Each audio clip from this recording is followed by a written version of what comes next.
سب سے پہلے جو ہے وہ وطر کی فضیلت ہے۔ حضرت علی رضی اللہ عنہ سے ہے کہ ان الوطر لیس بحتم کصلاتکم المکتوبہ۔ دیکھو وطر اس طرح سے لازم نہیں ہے جیسے فرض نماز لازم ہے، بس اللہ کے رسول صلی اللہ علیہ وسلم نے وطر پڑھا اور کہا یا اہل القرآن، اہل قرآن اوتروا، وطر پڑھو، فإن اللہ وطر یحب الوطر، اللہ بھی وطر ہے اور اللہ تعالیٰ وطر کو پسند کرتا ہے، یعنی طاق ہے، طاق کو پسند کرتا ہے، تو مطلب اکیلا ہے اللہ تعالیٰ۔ تو وطر کی نماز بیسیکلی رات کی نماز کو طاق بنانے کے لیے تھی۔ مغرب کی نماز طاق ہے، عشاء کی نماز جفت تھی، تو عشاء کی نماز کو طاق بنانے کے لیے وطر کی نماز رکھی گئی کہ ایک وطر 3 وطر پڑھ کے آپ کیا کرو، عشاء کی نماز کو طاق بنا لو۔ مقصد اس کا اصل میں یہ، کیونکہ اللہ کو طاق پسند ہے، طاق کا عدد اللہ کو پسند ہے۔ کیوں پسند ہے؟ کیونکہ وہ خود طاق ہے، اکیلا ہے۔ بہت سی روایتیں ہیں نا، وہ ذرا مطلب ان کے اوپر کلام ہوتا ہے، ٹھیک ہے، تو وہ پھر ہم ان کو سکپ کر دیتے ہیں، چھوڑ دیتے ہیں۔ بعض اوقات اگر کوئی روایت ضعیف بھی ہے لیکن اس سے کوئی اضافی فائدہ حاصل ہو رہا ہے تو اس کو ہم اسٹڈی کر لیتے ہیں، ٹھیک۔ ایک مخدجی یعنی بنو کنانہ کے ایک صاحب تھے، تو وہ کہتے ہیں کہ جی انصار میں سے ایک صاحب نے انہیں کہا کہ وطر جو ہے وہ واجب ہے۔ تو یہ جو مخدجی تھے یہ حضرت عبادہ بن صامت کے پاس پہنچے اور کہنے لگے کہ جی ایک انصاری یہ بات کہہ رہے ہیں کہ الوطر واجب، وطر واجب ہے۔ تو حضرت عبادہ بن صامت نے کہا کہ وہ انصاری جھوٹ بول رہا ہے، میں نے اللہ کے رسول صلی اللہ علیہ وسلم سے سنا کہ نمازیں جو فرض ہیں وہ 5 ہی ہیں، اگر وطر کو بھی ہم واجب کر لیں تو 6 نمازیں فرض ہو جائیں گی، اور اللہ کے رسول صلی اللہ علیہ وسلم فرمایا جس نے ان 5 نمازوں کو ادا کر لیا اور ان میں کوئی کمی کوتاہی نہیں کی تو اللہ کے اوپر لازم ہے کہ اللہ اسے جنت میں داخل کرے، اور جو ان 5 نمازوں میں کمی کوتاہی کرے گا تو اللہ کا اس سے کوئی وعدہ نہیں ہے، چاہے تو اسے معاف کر دے، چاہے تو اسے عذاب دے۔ تو وطر جو ہے عام طور پہ فقہا کا کہنا یہی ہے، یعنی میجورٹی آف دی فقہا وہ کہتے ہیں کہ یہ نفل نماز ہے وطر جو ہے، ٹھیک ہے۔ تینوں اسکول آف تھاٹ میں جو احناف کے علاوہ ہیں، شوافی ہیں، مالکی ہیں، حنابلہ ہیں، تو وہ اس کو نفل نماز میں شمار کرتے ہیں ان حدیثوں کی وجہ سے۔ احناف کے ہاں وطر واجب ہے، لازم ہے، ٹھیک ہے۔ اس کا وقت کیا ہے وطر کی نماز کا؟ ابو تمیم سے ہے، وہ یہ کہتے ہیں کہ حضرت عمرو بن العاص رضی اللہ عنہ نے جمعہ کا خطبہ دیا اور انہوں نے کہا کہ مجھے ابو بصرہ نے یہ روایت بیان کی کہ آپ صلی اللہ علیہ وسلم نے فرمایا کہ وطر جو ہے نا یہ اللہ تعالیٰ کی طرف سے ایک اضافی نماز ہے، تو تم وطر کی نماز ادا کرو عشاء سے لے کے فجر کے درمیان تک، یعنی وطر کی نماز کا وقت کیا ہے؟ عشاء کے بعد سے شروع ہو جاتا ہے، ہم عام طور پہ عشاء کے ساتھ پڑھ لیتے ہیں، اور جو مطلب جسے تہجد کی عادت ہو تو وہ تہجد کے ساتھ پڑھ لے، تو سحری تک وطر کا وقت رہتا ہے۔ تو ابو تمیم کہتے ہیں کہ حضرت ابو ذر غفاری نے میرا ہاتھ پکڑا اور مجھے جو ہے وہ ابو بصرہ کے پاس لے گئے، اور ابو بصرہ سے انہوں نے پوچھا کہ دیکھیں عمرو بن العاص نے آج خطبہ جمعہ میں ایک حدیث بیان کی کہ انہوں نے آپ سے سنی، تو آپ نے اللہ کے رسول سے سنی؟ تو انہوں نے کہا میں نے سنی۔ وطر کو جلدی ادا کرنا یا اس کو رات تک مؤخر کرنا دونوں طرح سے ٹھیک ہے۔ حضرت جابر سے روایت ہے کہ آپ صلی اللہ علیہ وسلم فرمایا جس کو یہ گمان ہو کہ رات کے آخری پہر نہیں اٹھ پائے گا تو وہ رات کے پہلے حصے میں وطر پڑھ لے، اور جسے یہ یقین ہو کہ رات کے آخری پہر میں اٹھ کھڑا ہوگا تو وہ رات کے آخری حصے میں وطر پڑھے، کیونکہ آخری حصے میں فرشتوں کی حاضری ہوتی ہے اور یہ افضل ہے، یعنی افضل وقت اس کا وہی ہے آخری پہر۔ اسی طرح ایک اور روایت ہے کہ آپ صلی اللہ علیہ وسلم نے حضرت ابو بکر سے پوچھا کہ آپ وطر کب پڑھتے ہیں، ٹھیک ہے، تو انہوں نے کہا کہ رات کے پہلے حصے میں، یعنی عشاء کے ساتھ۔ اللہ کے رسول صلی اللہ علیہ وسلم نے حضرت عمر سے پوچھا کہ آپ کب پڑھتے ہیں، تو حضرت عمر نے کہا رات کے آخری حصے میں۔ تو اللہ کے رسول نے کہا کہ اے ابو بکر آپ احتیاط والے رستے پر ہیں، اور حضرت عمر سے کہا کہ اے عمر آپ عزیمت والے رستے پہ ہیں۔ تو دونوں اوقات اول وقت میں پڑھ لے یا آخر وقت میں پڑھ لے۔ حضرت عائشہ رضی اللہ عنہ سے روایت ہے کہ ہم نے اللہ کے رسول صلی اللہ علیہ وسلم کو اول رات میں، درمیان رات میں اور آخر رات میں، ہر رات کے ہر حصے میں ہم نے آپ کو وطر پڑھتے دیکھا ہے۔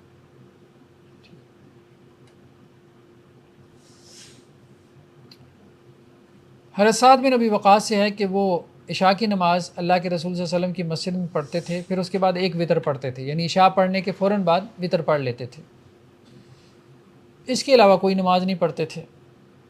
تو ان کو کہا گیا کہ آپ ایک وطر پڑھتے ہیں، کچھ اور بھی 7 رکعتیں پڑھ لیا کریں۔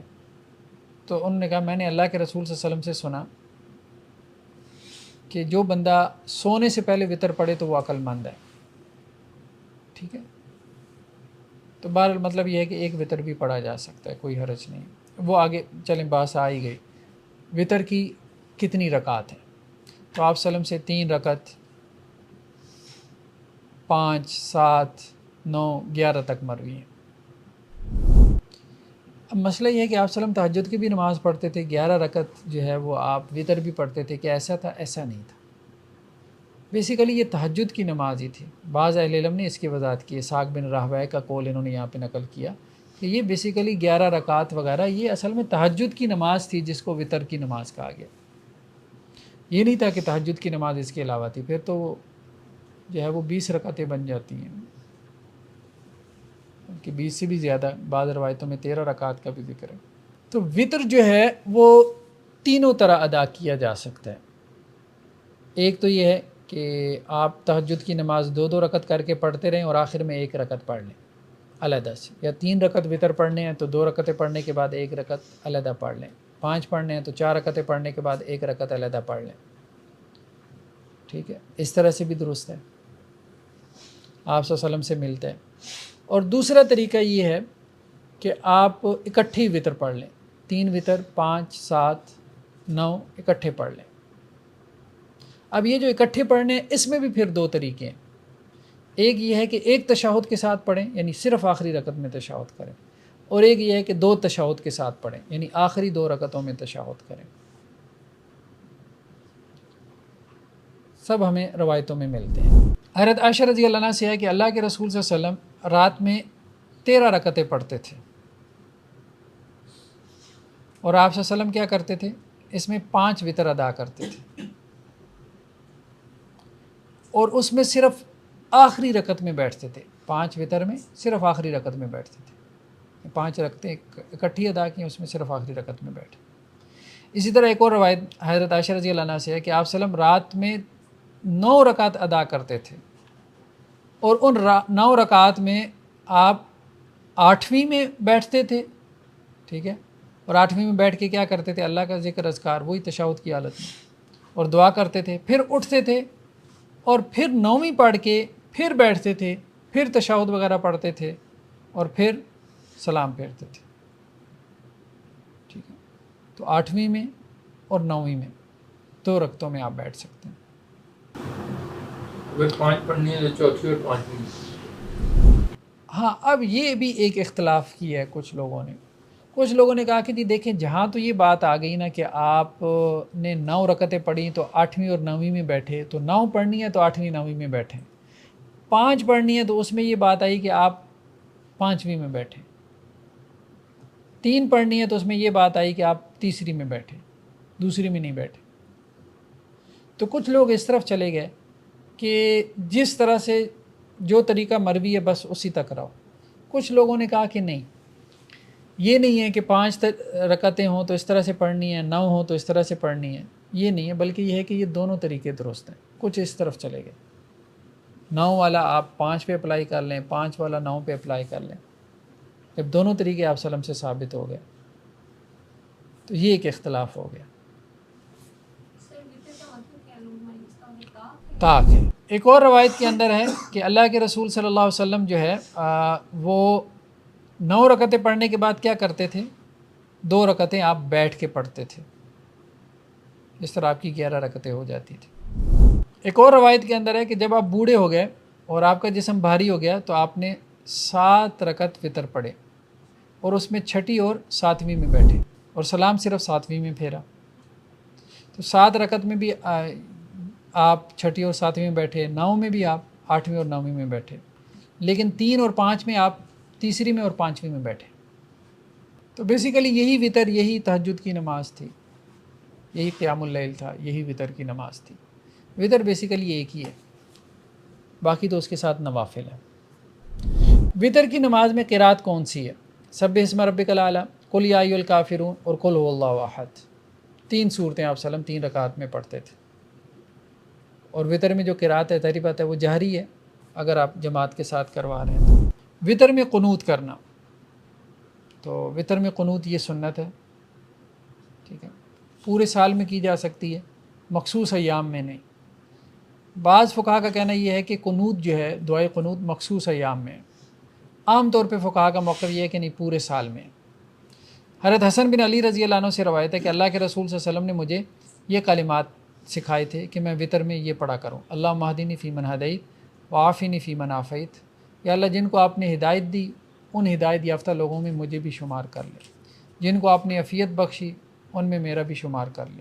وتولنی فی من تولیت، یا اللہ جن کے آپ سربراہ بنے، جن کے آپ سرپرست ہیں ان میں مجھے بھی شامل کر لیں، یعنی میری بھی سرپرستی فرما۔ وبارک لی فیما آتیت، یا اللہ جو آپ نے مجھے دیا اس میں برکت ڈالیں۔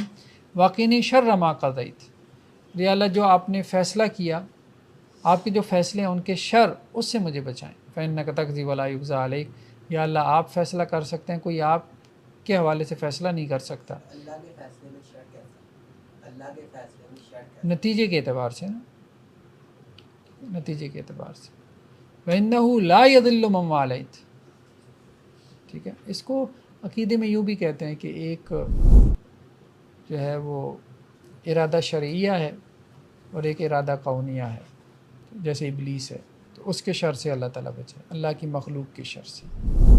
وَإِنَّهُ لَا يَضِلُّ مَن وَالَيْتَ، جس کے آپ سرپرستی کریں وہ کبھی ذلیل نہیں ہو سکتا۔ ولا یعز من عادیت، اور جس سے آپ دشمنی کر لیں وہ کبھی باعزت نہیں بن سکتا۔ تبارک ربنا و تعالی تابا، برکت بہت بلند۔ وصلی اللہ علی النبی محمد۔ ہاں وہ بھی بعض روایتوں میں ملتی ہے، ٹھیک ہے، لیکن یہ ہے کہ ذرا اس کی سند جو ہے، جیسے امام ترمذی نے کہا نا کہ اس سے بہتر کوئی دعائے قنوت ہمیں نہیں ملتی آپ صلی اللہ علیہ وسلم سے، اور یہ سکھائی بھی ہے آپ نے حضرت حسن کو۔ ہاں قنوت تو ویسے ہوتا ہے کہ عاجزی سے کھڑے ہونا اللہ کے سامنے۔ قانتین کا لفظ قرآن میں آتا ہے نا،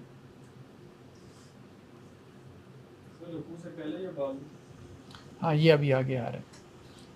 تو حنفیہ اور حنابلہ کے نزدیک یہی ہے کہ پورے سال میں آپ قنوت کر سکتے ہیں۔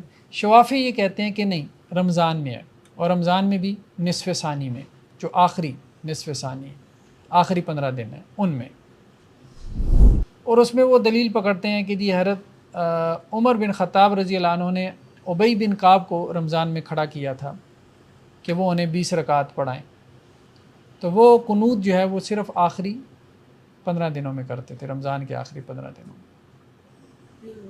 فیصلہ جو 20 رکعت کا ہے کس بنیاد پر ہوئی؟ آگے آ رہی ہے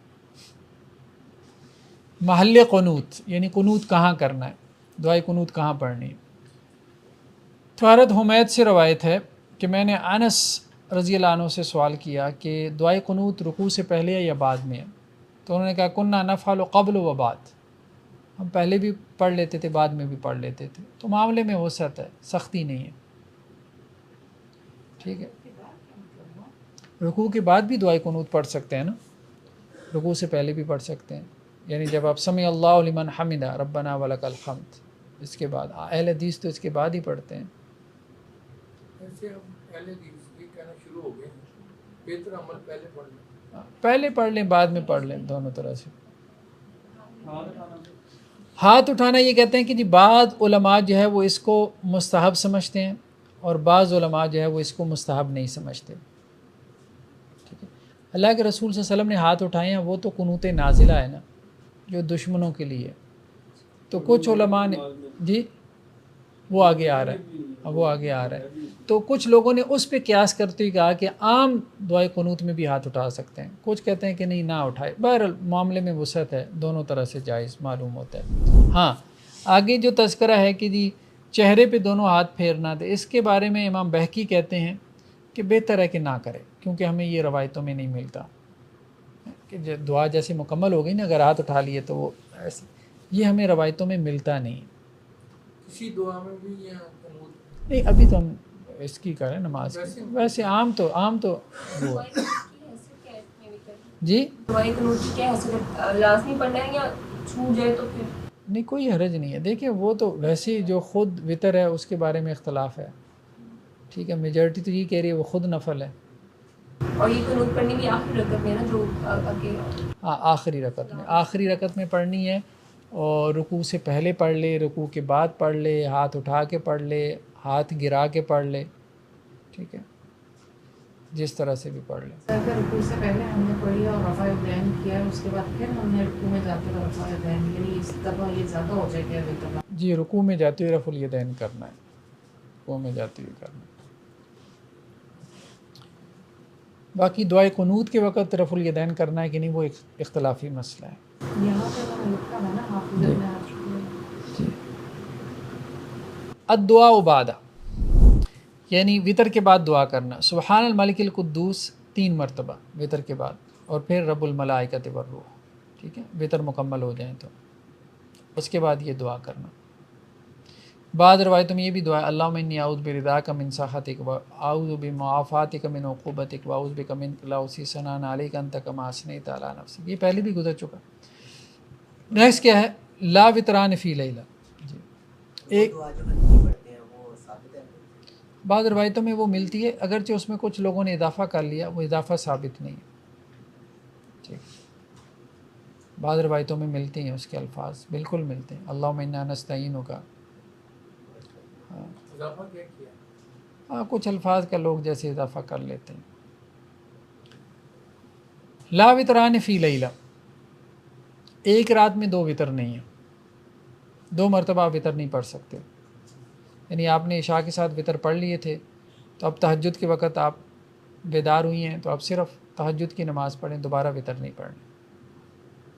بعض روایتوں میں یہ بات آتی ہے کہ وطر کو اپنی آخری نماز بناؤ، یہ بات ٹھیک ہے کہ وطر کو کیا کرو اپنی آخری نماز بناؤ، لیکن یہ بات بھی روایتوں میں ہے کہ 2 وطر نہیں ہیں، تو اب اس روایت کو لے کے اگر کوئی کہے کہ نہیں میں پھر کیا کروں، نوافل کے بعد پھر وطر پڑھ لوں تاکہ میری آخری نماز وطر ہو جائے، تو یہ درست نہیں۔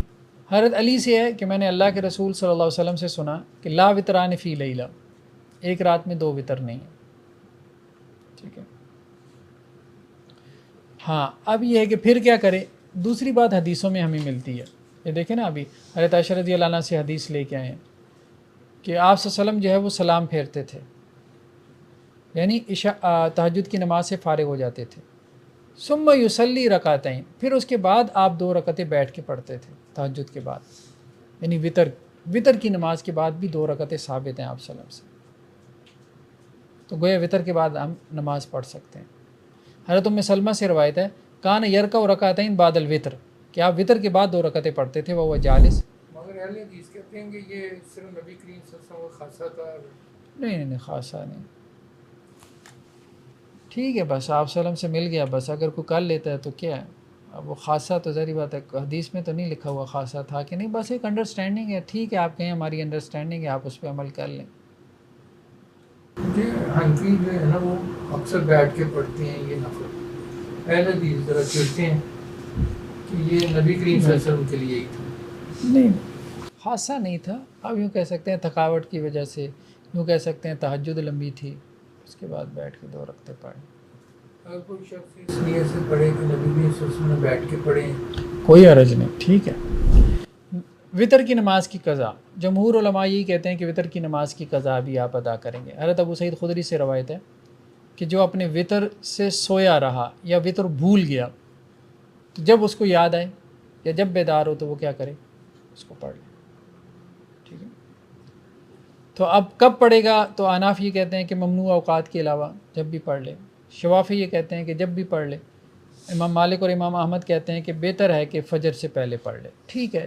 صحابہ سے ہمیں یہی ملتا ہے کہ اگر کسی کی وطر رہ جاتے تھے، جیسے عبداللہ بن عباس رضی اللہ عنہ کے بارے میں ملتا ہے، تو وہ فجر کی نماز سے پہلے پڑھ لیتے تھے۔ 5 نمازوں میں قنوت کرنا، 5 نمازوں کے اندر جو قنوت ہے، یہاں قنوت سے مراد قنوت نازلہ، حضرت عبداللہ ابن عباس سے روایت ہے کہ آپ صلی اللہ علیہ وسلم نے 1 مہینے تک ظہر، عصر، مغرب، عشاء اور صبح ہر نماز میں قنوت، 5 نماز۔ سمیع اللہ لمن حمدہ آپ آخری رکعت میں جب یہ کہتے تھے تو پھر آپ جو ہے وہ بعض قبائل کے اوپر بد دعا کرتے تھے، جیسے بنو سلیم کے بارے میں، رال، زکوان اور رسیہ، جنہوں نے مسلمانوں کے ساتھ بدعہدی کی تھی، اب پیچھے والے آمین کہتے تھے۔ یہ سنن ابی داؤد کی روایت ہے۔ حضرت ابو ہریرہ سے ہے کہ اللہ کے نبی صلی اللہ علیہ وسلم جب کسی کے لیے دعا کا ارادہ کرتے تھے یا کسی کے لیے بد دعا کا ارادہ کرتے تھے تو آپ رکوع کے بعد قنوت پڑھتے تھے، اور یہ عموماً آخری رکعت میں ہوتا تھا، رکوع کے بعد۔ جیسے آپ صلی اللہ علیہ وسلم یہ دعا کرتے تھے، اللہم انجل ولید ابن الولید وسلمہ ابن حشام، ولید بن ولید کو یا اللہ نجات دے، سلمہ ابن حشام کو دے، عیاش بن ابی ربیعہ کو دے۔ تو مظلوم مسلمان تھے، ان کے لیے آپ دعا کرتے تھے، جو مکہ میں جن میں سے کچھ پھنسے ہوئے تھے ان کے لیے آپ نے دعا کی، اور بعض اوقات آپ کفار کے لیے بد دعا بھی کرتے تھے کہ یا اللہ ان کے اوپر سختی کر اور ان کو اس قحط سالی میں مبتلا کر کہ جس میں قوم یوسف کو مبتلا کیا گیا۔ مطلب آپ بھی ہم کسی دوست بہن بھائی عزیزوں پر کوئی مصیبت کوئی پریشانی میں دعا کر سکتے ہیں، ہاں دعا کر سکتے ہیں، اس کا نام لے کے ہاں کوئی حرج نہیں، کر سکتے ہیں۔ سر وطر کی دعائیں قنوت میں دعائیں قنوت کے علاوہ بھی دعائیں مانگی جا سکتی ہیں؟ ہاں بالکل مانگی جا سکتی، دعائیں قنوت کے علاوہ بھی دعائیں مانگی جا سکتی، کوئی حرج نہیں۔ بس اجتماعی نمازوں میں نا اوائڈ کرنا چاہیے، اجتماعی نمازوں میں خاص طور پہ رمضان میں جو ہے نا، اجتماعی نمازوں میں جو ہے وہ یہ ہے کہ مختصر رکھنا چاہیے۔ اجتماعی نمازوں میں تو ایک سے ایک پڑھ کے مانگی جاتی ہیں، جو مسئلہ چلتا ہے کہ اس سے زیادہ مانگی جاتی ہے، اور دوسرے میں کہ آگے نہیں پڑھ لو۔ ہاں وہ نہیں، پھر لوگ نا اس سے تنگ پڑ جاتے ہیں۔ دعا بیسیکلی ہے تو انفرادی عمل، یعنی دعا میں ہم دیکھتے ہیں نا کہ آپ وسلم کا جو طرز عمل ہے وہ اس میں انفرادیت چھائی ہوئی ہے، ٹھیک ہے۔ مطلب ہم تو ویسے ہی کہتے ہیں نا فرض کے بعد اجتماعی دعا نہ کرو، تو دعا میں ضرورت کے تحت کبھی اجتماعی دعا کر لی، لیکن ویسے عمومی معمول یہی تھا کہ انفرادیت چھائی ہوئی تھی، کیونکہ دعا میں مقصود ہی کیا ہے کہ اللہ کے ساتھ انسان کا تعلق، اور وہ ظاہری بات ہے جیسے فرد کا بن سکتا ہے ویسے مجمع میں نہیں بن سکتا، مجمع میں تو ہوا ہی ہوتی ہے صحیح بات، وہ ردیف کافی ملاتے رہتے ہیں، ہمارے ائمہ حرمین بھی ردیف کافی ملاتے رہتے ہیں، اور ہمارے جو ائمہ ہیں وہ پھر اس کو رٹے لگا کے اسی ٹون میں پڑھنے کی کوشش کرتے ہیں، خود بھی رونے کا جو ہے وہ سین بناتے ہیں اور رلانے کی بھی کوشش کرتے ہیں، وہ ایک عجیب سا جو ہے نا ایک ماحول بن جاتا ہے۔ سر یہ قنوت نازلہ اور جو وطر والی قنوت ہیں ان دونوں میں فرق ہے؟ ہاں دونوں میں فرق ہے۔ قنوت نازلہ تو بیسیکلی بد دعا تھی نا دشمنوں کے خلاف۔ صبح کی نماز میں قنوت، تو صبح کی نماز میں حضرت انس سے روایت ہے کہ اللہ کے نبی صلی اللہ علیہ وسلم جو ہے وہ صبح کی نماز میں قنوت نہیں کرتے تھے، ہاں اگر کسی کے لیے بد دعا کرنی ہوتی تھی یا کسی کے لیے دعا کرنی ہوتی تھی، یعنی مستقل کوئی سنت نہیں تھی یہ قنوت نازلہ، بقیہ نمازوں میں ایک عارضی سنت تھی جو حالات کے تحت تھی۔ تو عام طور پہ فقہا کا موقف یہی ہے، احناف کا، حنابلہ کا، ٹھیک ہے۔ لیکن شوافی نے کیا کیا، انہوں نے نا فجر میں قنوت کو مستقل سنت بنا لیا کہ دوسری رکعت میں قنوت کریں، مستقل سنت شوافی نے، ٹھیک ہے۔ تو ابن سیرین سے روایت ہے کہ انس بن مالک رضی اللہ عنہ سے سوال کیا گیا کہ اللہ کے نبی صلی اللہ علیہ وسلم نے فجر کی نماز میں قنوت کیا، انہوں نے کہا ہاں، بس اتنی سی بات تھی، تو انہوں نے کہا جی بس ٹھیک ہے، فجر میں قنوت کرنا چاہیے۔ قنوت نازلہ جو ہے پازیٹیو بھی اور نیگیٹو بیسس میں لکھا ہے کہ کسی کے حق میں یا کسی کے خلاف، ہاں دونوں طرح سے کی جا سکتی، جی۔ تو حضرت انس سے سوال ہوا کہ رکوع سے پہلے رکوع کے بعد، تو انہوں نے کہا بھائی رکوع کے بعد ہے، قنوت نازلہ رکوع کے بعد ہے، ٹھیک ہے۔ دعائے قنوت رکوع سے پہلے اور رکوع کے بعد دونوں طرح ہو سکتی ہے۔ ایک اور روایت ہے لیکن یہ ضعیف ہے کہ آپ صلی اللہ علیہ وسلم جو ہے وہ فجر میں قنوت کرتے رہے یہاں تک کہ آپ دنیا سے جدا ہوئے، لیکن یہ ضعیف روایت ہے،